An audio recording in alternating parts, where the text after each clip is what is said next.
கர்நாடக மாநிலத்தில் பெங்களூரில் 2016 ஆர்எஸ்எஸ் நிர்வாகி ருத்ரேஷ் அவர்கள் படுகொலை செய்யப்பட்டார்.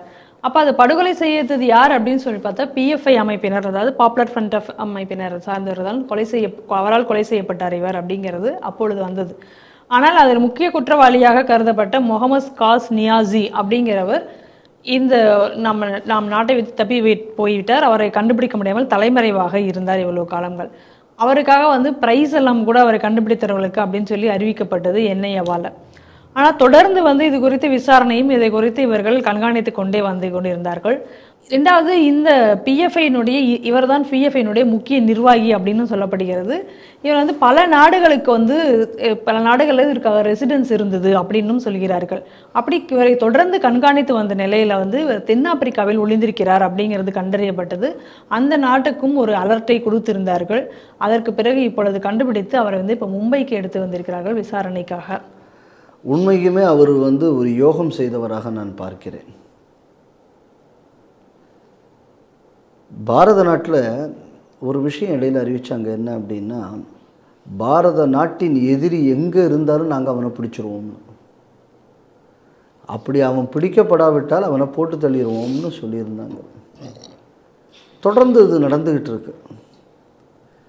அது கனடாகளாகட்டும் இருக்கலாம், பாகிஸ்தானாக இருக்கலாம், எந்த நாடாக இருந்தாலும். சமீபத்தில் ஒருத்தர் ஒரு லக்ஸரி தைபாவோட ஒரு ட்ரெயினர் ஒருத்தரை அப்டேட் பண்ணி இது பண்ணிட்டாங்க பாகிஸ்தானில் அப்படின்னு சொல்லி நம்ம பார்த்தோம். ஸோ இவரை பொறுத்தளவு இவருக்கு ஜாதகம் நல்ல ஜாதகம் நினைக்கிறேன்.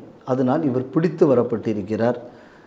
இவர் அதுலேயும் புட்சாலித்தனமாக தப்பிடுது. நான் பாகிஸ்தானில் இன்னும் சேஃபாக இருக்கலாம், இல்லை ஆப்கானிஸ்தானில் சேஃபாக இருக்கலாம்னு அந்த பக்கம் போயிருந்தாருன்னா பாவம் ஒரே அடியாக அங்கே போயிருப்பார். அவர் 72+18 போயிருப்பார். நல்ல காலம் அவருக்கு இந்த உலகத்தில் வாழ வேண்டும் அப்படிங்கக்கூடிய யோகம் இருக்கிறதுனால I consider him as a lucky fellow. ஏன்னா இது ஏற்கனவே கவர்மெண்ட்டு சொல்லியிருக்கு, இந்த நாட்டுக்கு விரோதமானவர்கள் யாராக இருந்தாலும் எங்கேயுமே தப்ப முடியாது.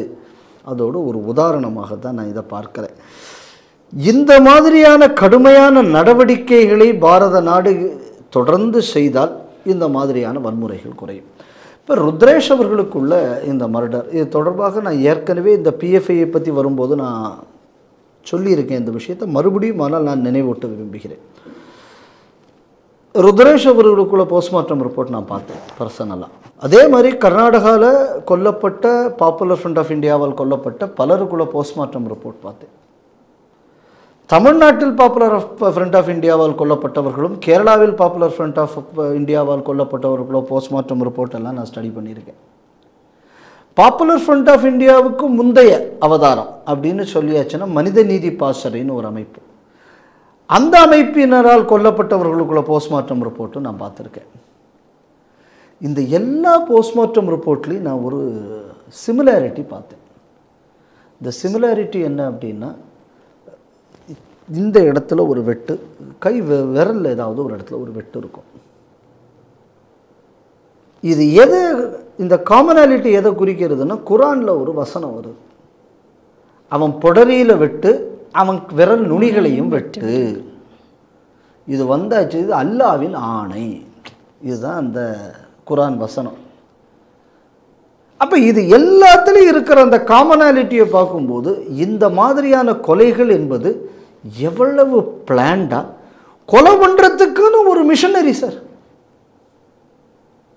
இல்லைன்னு இந்த மாதிரி காமனாலிட்டி உங்களுக்கு எல்லா மாநிலங்கள்லையும் நீங்கள் பார்க்க முடியாது. அப்போ இந்த மிஷனரியை ஆயில் கொடுத்து பண்ணக்கூடிய இயந்திரம் என்னன்னா குரான். இந்த குரான்ல இருக்கக்கூடிய இந்த வசனத்தின் அடிப்படையில் தான் இது நடந்திருக்கு. அதனால தான் நான் திருப்பி திருப்பி சொல்கிற விஷயம் என்னென்னா, நீங்கள் 2 சார் துளுக்க நல்லவன் சார், அந்த நல்லவனை இந்த போதனை தான் துர்மனிதனாக மாற்றுகிறது. நம்ம சினிமா பாட்டு ஒன்று கேட்டிருக்கீங்களா, எந்த பிள்ளையும் நல்ல குழந்தை தான் மண்ணில் பிழைக்கையிலே அது நல்லவராவதும் தீயவராவதும் அன்னை வளர்ப்பினேன்னு. இது இந்த வளர்ப்பில் தான் பிரச்சனை வருது. இந்த இஷ்யூவை நீங்கள் அட்ரஸ் பண்ணாமல் இருந்தால் இந்த மாதிரியான பல பயங்கரவாதிகள் பல நாடுகள், இப்போ இவன் இங்கேருந்து இவ்வளவு நாட்டுக்கு போயிருக்கான் சார், இவன் ஒரு பணத்துக்காக கொள்ளலை. ஏன்னா ருத்ரேஷ் மாறன் குடும்பத்தையோ கருணாநிதி குடும்பத்தையோ மாதிரி வசதியானவர் கிடையாது. ரெண்டாவது அவருக்கு அங்கே வேறு கொடுத்தல் வாங்கல் பிரச்சனையோ பொண்ணு பிரச்சனையோ எதுவும் கிடையாது. கிடையாது. அப்போ அவர் ஏன் கொல்லணும்? ஒரு அமைப்பில் அவர் வேலை செய்தார், அதனால் நான் கொன்னேன். அப்போ ஒரு சாதாரண மனுஷனுக்கு இவ்வளவு நாட்டில் எப்படி தொடர்பு வந்திருக்க முடியும்? அப்போ இவ்வளவு நாட்டு மக்கள் இவனை ஏன் தொடர்பு படுத்தி பார்க்கிறார்கள்? ஏன்னா அவன் இஸ்துலுக்கேன், அந்த ஒரு கணக்கு தானே. அப்போ இந்த உலகம் முழுவதும் நீங்கள் இதே ஒரு சித்தாந்தத்தில் நீங்கள் அடுத்த சமுதாயத்தை ஒழிப்பதற்கு இதை நீங்கள் பயன்படுத்துகிறீர்கள்னா இந்த மாதிரியான மதரசாக்களை என்ன செய்யணும்? பாருங்க, சவுத் ஆப்பிரிக்காவுக்கு நமக்கு ஏதாச்சும் சம்பந்தம் இருக்கா? கிடையாது. அங்கே வந்து இவனுக்கு இத்தனைக்கும் சொல்லணும்னா இது வடக்கு பக்கம், அதாவது நம்ம நிலநடுக்கோட்டுக்கு வடக்க இருக்கும், அது இந்த தெற்கு பக்கம் என்டையர்லி அடுத்த பாகம். அங்கே வர இவனுக்கு ஆள் இருக்குன்னா இவன் ஆளை சம்பாதிச்சு அங்கே போய் வேலை வைத்தானே இல்லை? இவனுக்கு அவனுக்கு அங்கே என்ன தொடர்பு? மதரசா தானே அந்த தொடர்பை ஏற்படுத்தி கொடுக்குது. நிச்சயமாக. அப்போ இந்த வழக்கு என்பதை நீங்கள் வந்து இந்த ஒரு சின்ன ருத்ரேஷின் கொலையாளி அல்ல நீங்கள் பார்க்க வேண்டியது. எப்படி இப்படிப்பட்ட ஒரு நெட்வொர்க் உலகம் முழுவதும் செயல்படுகிறது? இவ்வளவு பெரிய ஒரு நெட்வொர்க் எப்படி மெயின்டைன் ஆகுது? அப்போ இதன் மூலம் என்ன? இதைத்தான் நம்ம முதல்ல அட்ரஸ் பண்ணோம். அப்போ இவன் அந்த நாட்டில் போய் பிடிச்சிருக்கான் அப்படின்னா அப்போ அங்கேயும் இதே மாதிரியான ஒரு ரேடிக்கல் ப்ரீச்சர் இருக்கான், அங்கே ஒரு ரேடிக்கல் சென்டர் இருக்குது. இவன் பல நாட்டில் வந்து தங்கி தங்கி வந்திருக்கான்னு இங்கே எல்லாமே அந்த மாதிரியான ஒரு ரேடிக்கல் நெட்வொர்க் இருக்குது. அப்போது இதை வந்து நீங்கள் என்ன பண்ணணும்? இதை நான் ஆரம்பத்திலிருந்து நான் சொல்லிக்கிட்டு இருக்கேன். இதை மத்திய அரசுக்கு நான் கோரிக்கையாக வைக்கவும் செய்திருக்கேன். பல ஆளுகள் நான் ஏதாவது ஒரு விஷயம் பேசியாச்சுன்னா கீழே கமெண்ட்டு போடும்போது உங்கள் ஆவணங்களை நீங்கள் அரசாங்கத்திற்கு கொடுக்கலாமேன்னு கொடுத்துக்கிட்டு தான் இருக்கேன். என்ன நடவடிக்கை எடுத்திருக்காங்க இங்கே கூடியது நீங்கள் கொஞ்சம் கேட்டு சொல்லுங்கள். இப்போ எடுத்திருக்காங்க நிறைய விஷயங்கள், இல்லைன்னு நான் சொல்ல மாட்டேன். நான் நினைத்த அளவில் அவர்கள் எடுக்கவில்லைங்கிறது எனக்கு ஒரு வருத்தம் உண்டு அதில். ஆனால் நிறைய எடுத்திருக்காங்க, அது நம்ம இல்லைன்னு சொல்ல முடியாது. ரொம்ப நிறைய எடுத்திருக்காங்க, நன்றாகவே செயல்படுகிறார்கள். ஆனால் ஏன் எதிர்பார்ப்புக்கு இல்லைங்கிறது தான் ஏன் ஆதங்கம். இந்த மாதிரியான ஒவ்வொரு கொலையையும் கவர்மெண்ட் வந்து ஜிஹாதி மர்டர்னு அறிவிக்கணும். You have to classify. இந்த மாதிரி மார்க்ஸோட மர்டர் இருக்கா, கிளாசிஃபை இட் அஸ் ஜிஹாதி மர்டர். இது இப்போ ஜிஹாதி மர்டர் நீங்கள் அந்த டெரருக்குன்னு சொன்னான்னா 3 லட்ச ரூபா கொடுப்பாங்க மத்திய அரசுலேருந்து. அந்த காம்பன்சேஷன், இந்த குடும்பத்துக்கு அந்த 3 லட்ச ரூபா காம்பன்சேஷன் கிடைக்கும். If it is classified as a terror murder. இது அதில் ஒரு லாபம். ரெண்டாவது லாபம் என்ன அப்படின்னா, இந்த மாதிரியான ரேடிக்கலைசிங் மதரசாவை நீங்கள் எக்ஸ்போஸ் பண்ணுறதுக்கு இதெல்லாம் உங்களுக்கு வந்து டாக்குமெண்ட்ஸ். இப்போது இவ்வளவு ஒரே பேட்டர்ன் ஆஃப் மர்டர் இப்போ இது நடக்குது. இப்போ எங்கேயாவது லண்டனில் கொல்லுவான், இங்கே கொல்லுவான், இங்கே கொல்லுவான். அப்போ இந்த பேட்டர்னல் சிமிலாரிட்டிஸ் பார்க்கலாம். பார்த்தாச்சுன்னா இந்த நெட்வொர்க் ஆஃப் மதரசாஸ் என்ன, யார் யாரெல்லாம் இதை இயக்குறாங்க, இது எப்படி இன்டர்நேஷ்னலி இது funded, how it is internationally administrate, how to dismantle this network. அதுக்கு நீங்கள் ஒரு குளோபல் ப்ரெஷர் கொடுக்கணும்னா அதுக்கு ஒரு அடிப்படையான விஷயம் என்ன அப்படின்னா, இந்த மாதிரி பேட்டர்ன் ஆஃப் மர்டர் எதெல்லாம் வந்திருக்கோ அதெல்லாம் ஜிகாதி மர்டர்னு கவர்மெண்ட் அனௌன்ஸ் பண்ணணும்.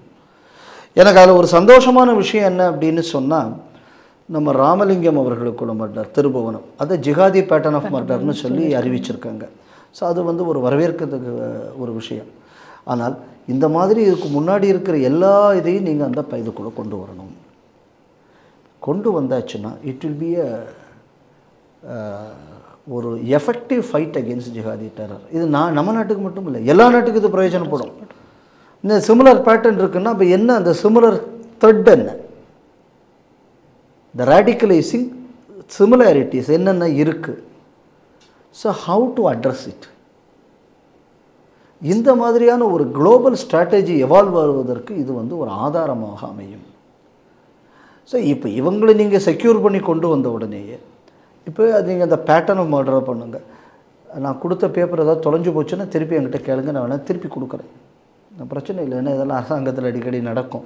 ஏன்னா எலி வந்து கட்டின மூட்டையிலிருந்து பேப்பரை கடிச்சிடுச்சுன்னு இந்த மாதிரி ஏதாவது கதை, இதெல்லாம் அரசாங்கத்தில் காலங்காலமாக சொல்கிறது தான். அப்படி போச்சுன்னா சொல்லுங்கள், நான் நிறைய தரேன் உங்களுக்கு.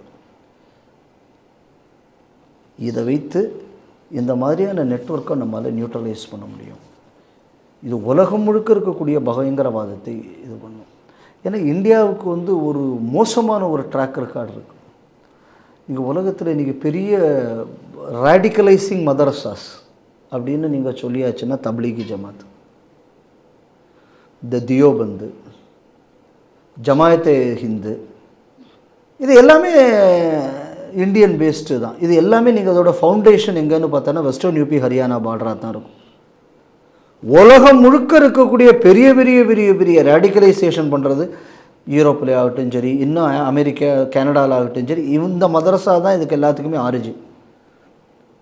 ஸோ நம்ம நாட்டில் முன்னாடி எல்லாம் சொல்லுவாங்க இந்தியா ஒரு நாளும் வந்து டெரரை எக்ஸ்போர்ட் பண்ணினதே இல்லை. இது வேணால் நம்ம சொரிஞ்சுக்கிறதுக்கு சொகத்துக்கு சொல்லலாம்.